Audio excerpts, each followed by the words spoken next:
It is Monday, August 17th, 2026, and this is The High Road. I'm Dan Miller, and I'm watching the market scoreboard like it's the fourth quarter in a tied game. This is Elena Rossi. I'm Buck Reynolds. And I'm Jules Sterling. We have a great show for you today. Yesterday, we covered North American trade and Mexico production, Optimus Technologies' freight intelligence graph, and strategic sourcing and global manufacturing. Which, by the way, is still a compliance nightmare waiting to happen. Exactly. And we also touched on that 124% surge in cargo theft. Look, the bottom line is, if you aren't watching your back, you're already behind. Well, it's not all doom and gloom, Dan. But today's lead is definitely about how the game is changing for the people actually moving the freight. If by changing, you mean reaching a tipping point, Jules, we're looking at a structural labor maintenance gap that is frankly terrifying from a risk standpoint. Right? I mean, the ATA is projecting a 174,000 driver shortfall by the end of the year. And now 54% of repair shops say they can't find enough techs. It's a roster problem. We're playing without a full bench. Companies are pivoting to what they call elastic logistics now. Elastic? That just sounds like a fancy way of saying we're hiring whoever's standing on the corner with a CDL. I don't like the sound of it. Actually, Buck, it's more sophisticated. According to recent research, 41% of employers have moved to flexible or gig-based staffing models for their warehouses and fleets. Gig work for a Class 8? I mean, I've seen it all now. You can't just Uber a 53-foot reefer through a mountain pass. Well, companies like Traba are claiming a 90% fill rate by focusing only on the top 1% of skilled labor. It's about vetting, not just volume. And Wanolo is using AI matching to fill shifts in under 4 minutes. Sort of like speed dating for the supply chain, right? Speed dating until the bill comes due. But look, Relay Payments just integrated with Platform Science in June to solve the pay-speed friction for these contract guys. My thing is the liability. You bring in a flexible driver who isn't familiar with your safety culture? That's just asking for a catastrophe. But that's why the tech is pivoting too. We aren't just tracking where the truck is. We're using it as a shield. Now you're talking my language. But I mean, the thing is, most drivers I know still look at those in-cab cameras like they're the eye of Sauron. Oh, how dramatic. But actually, Buck, those cameras are the only reason some small carriers aren't bankrupt yet. Elena is right. The median nuclear verdict in trucking has reached $36 million for awards over $10 million. That is a 50% increase over the last 10 years. 36 million? For one accident? I mean, that's not a verdict. That's a death sentence for a 10-truck fleet. Exactly. Charles Crete, the CEO of Zonar, put it best recently. He says proof is now a key variable for competition, alongside price and service. It's the ultimate replay review. If you don't have the video evidence to exonerate your driver, the jury's going to assume the worst. You're down by 20 before you even take the field. Geotab just launched Geotab Investigations last week. It's an AI platform that turns telematics into an AI-backed system of record for legal teams. Defensible is good. But, I mean, the thing is, the FBI and IRS aren't looking at cameras. They're looking at books. There's a 54-count tax fraud case hitting the industry right now. You see, that's the other side of the flexible labor coin. Predatory accounting schemes are targeting independent owner-operators. It's an arms race, honestly. The feds are cracking down on these fly-by-night tax shelters that leave the drivers holding the bag when the audit hits. It's sort of heartbreaking. These guys work 80 hours a week, but they lose their authority because someone sold them a fraudulent tax strategy. It's a mess. Nuclear verdicts and the tax man are making it harder. I can't even drive anymore. Speaking of getting harder, have you guys seen the trade court ruling from Thursday? The de minimis era is basically over. Oh, this is the Detroit Axle versus Commerce case, right? The U.S. Court of International Trade backed the president's power to gut the $800 exemption. Bingo. The court ruled that suspending the exemption doesn't technically count as a new tariff, so the executive branch can do it without Congress.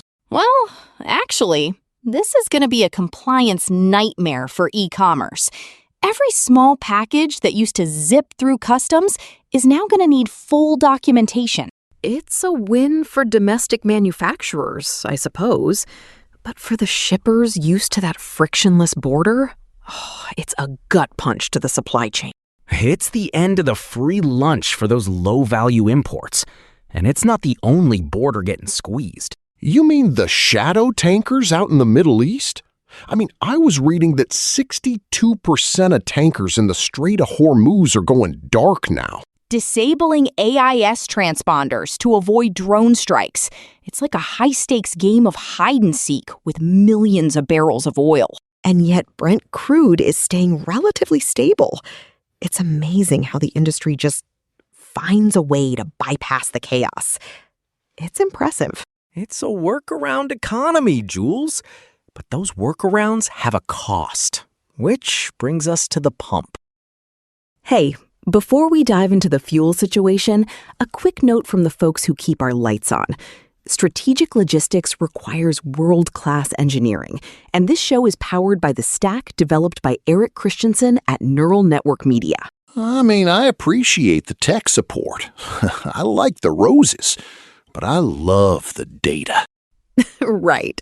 Support the architect behind the code. Visit our Patreon at patreon.com/neuralnetworkmedia for a free trial and access to our daily briefing PDF. Now, let's get back to it. Okay, let's talk shop. It's time for Diesel Dispatch, our Monday segment where we check the pulse of the fuel market and what it's doing to your margins. And look, the numbers just hit. The national retail average for diesel is at $5.27 per gallon this week. Which is actually a 9-cent drop from last week. We finally caught a breather after that brutal July spike. A breather?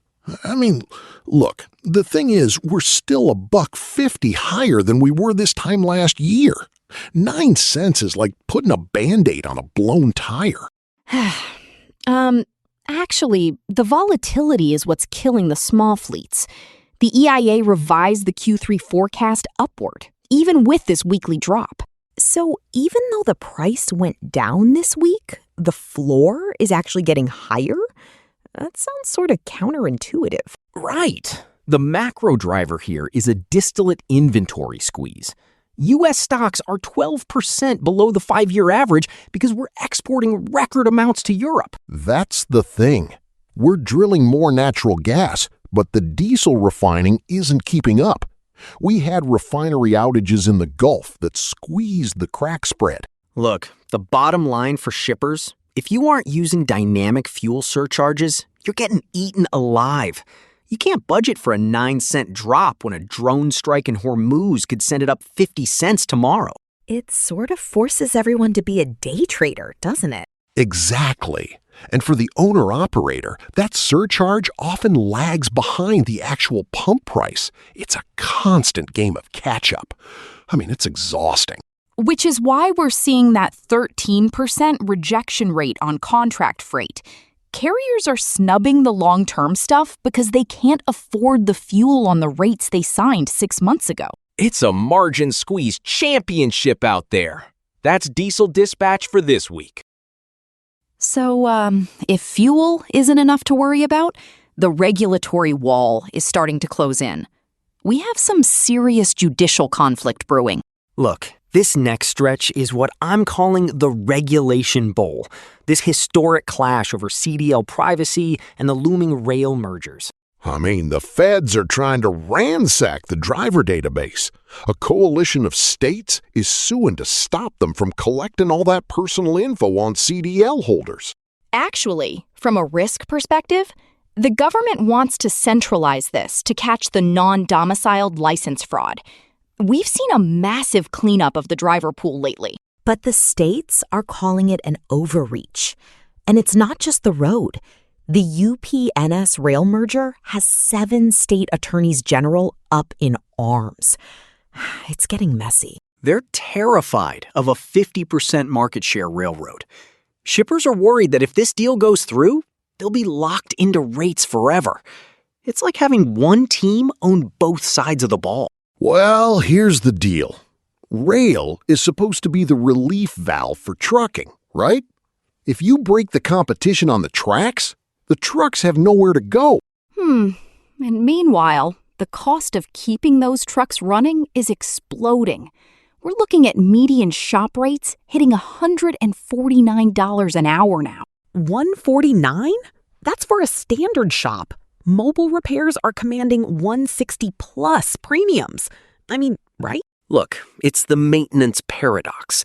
We have better tech, but it's more expensive to fix.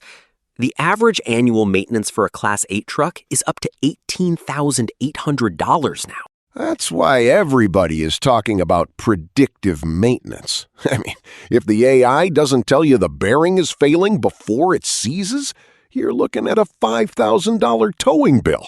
TMC data shows AI diagnostics can reduce reactive repair costs by 30%.